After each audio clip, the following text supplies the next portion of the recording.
Donald Trump के आदेश के बाद अमेरिका ने वेनेजुएला पर हमला किया था और हमले के बाद निकोलस मादुरो को अमेरिका अपने साथ ले गया।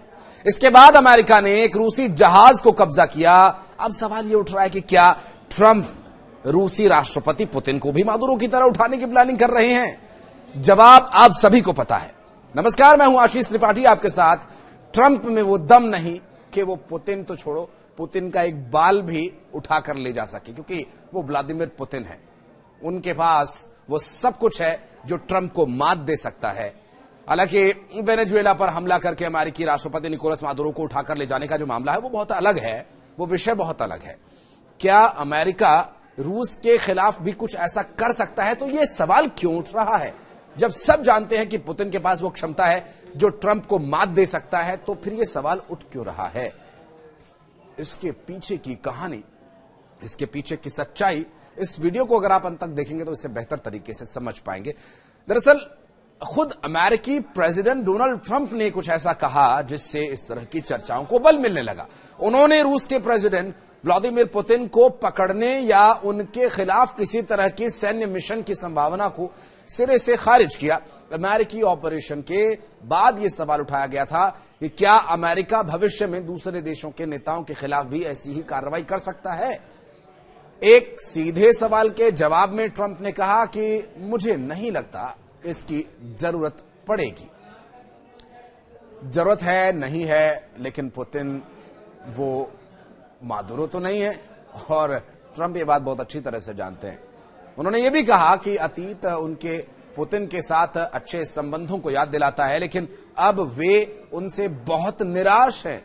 ट्रंप का यह बयान ऐसे समय में आया है जब अमेरिकी राजनीति पूरी दुनिया को प्रभावित कर रही है और अमेरिका की विदेश नीति आक्रामक रुख अपनाए हुए आगे बढ़ते दिख रही है। अमेरिका ने रूस के एक शैडो शिप पर अपना कब्जा कर लिया, तो वहीं इससे पहले अमेरिकी सेना ने वेनेजुएला के पूर्व राष्ट्रपति निकोलस मादुरो को सैन्य कार्रवाई करके हिरासत में लिया था। बाद में उन्हें उनकी पत्नी के साथ अमेरिका लेकर चला गया। बता दें कि मादुरो पर अमेरिका में मादक पदार्थों की तस्करी, हथियारों से जुड़े गंभीर आरोपों में मुकदमे चल रहे हैं, और इस घटना के बाद वैश्विक स्तर पर यह बहस और भी तेज हो गई है कि क्या अब अमेरिका नेताओं को सीधे पकड़ने की नीति अपना रहा है। तो वहीं दूसरी तरफ ईरान से बेहद तीखी प्रतिक्रिया सामने आई।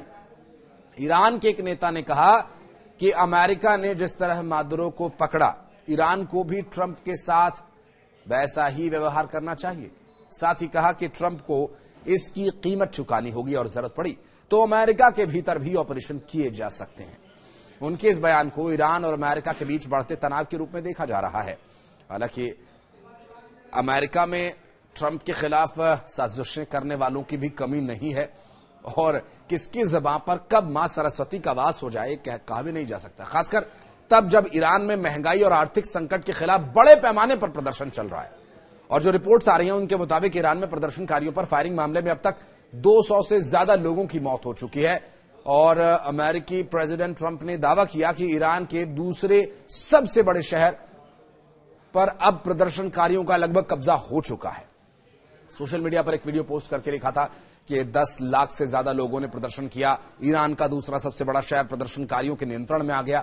सरकार की सुरक्षा बलों ने शहर छोड़ दिया है, और मशहद की आबादी करीब 40 लाख है, और यह शहर तुर्कमेनिस्तान और अफगानिस्तान की सीमा के बिल्कुल नजदीक है। यह ईरान का सबसे बड़ा धार्मिक शहर है, और मशहद में इमाम रजा का पवित्र दरगाह भी है, जो शिया मुसलमानों का एक बहुत बड़ा तीर्थ स्थल माना जाता है। हालांकि शहर पर कब्जे को लेकर ट्रंप के दावे की पुष्टि नहीं हो पाई है। किसी भी भरोसेमंद रिपोर्ट में यह बात साबित नहीं हुई है। सुरक्षा बल पूरी तरह से शहर छोड़ चुके हैं। मशहद पूरी तरह से प्रदर्शनकारियों के कब्जे में चला गया है।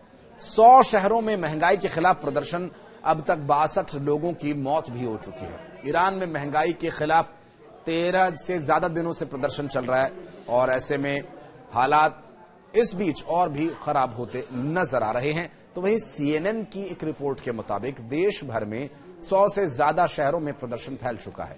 अमेरिकी ह्यूमन राइट एजेंसी के मुताबिक प्रदर्शन के दौरान हिंसा में अब तक 62 लोग मारे गए हैं। एक पुलिस अधिकारी की चाकू मारकर हत्या कर दी गई, जबकि 2270 से ज्यादा लोगों को हिरासत में लिया जा चुका है।